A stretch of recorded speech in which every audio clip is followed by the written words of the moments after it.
इस देश के लोगों की उंगली पकड़कर आजादी दिलाने वाला महात्मा गांधी, मोहनदास करमचंद गांधी अगर झोपड़ी में रहकर आजादी दिला देता है, तो आजादी के बाद के नेता झोपड़ियों में क्यों नहीं रह सकते? क्यों इतना खर्चा होना चाहिए उनके ऊपर? और हमारा यह कहना है कि हमारे बच्चे अगर म्युनिसिपैलिटी के स्कूलों में पढ़ सकते हैं, तो नेताओं के बच्चे क्यों नहीं पढ़ने चाहिए म्युनिसिपैलिटी के स्कूलों में? उनके बच्चे अमेरिका और यूरोप में क्यों जाने चाहिए?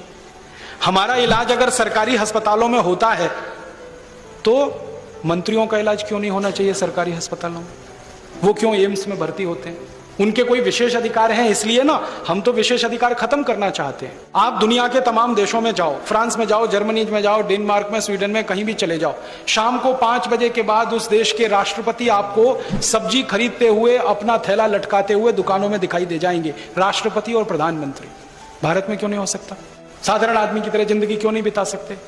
उनको जेड सिक्योरिटी क्यों चाहिए? वो कहते हैं जी इनको मरने का डर है। तो मरने का डर है तो राजनीति में क्यों आए? घर में बैठो।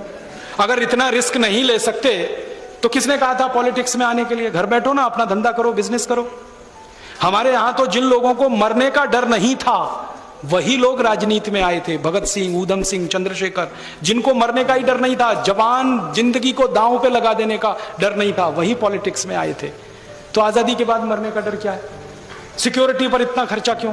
और मेरा एक ही कहना है कि अगर इन नेताओं ने किसी का कुछ बिगाड़ा नहीं, तो इनको चिंता क्या मरने की? कोई मारेगा क्यों? और अगर इन्होंने बिगाड़ा ही बिगाड़ा है, तो इनको क्यों नहीं मार देना चाहिए? क्यों जिंदा रखना?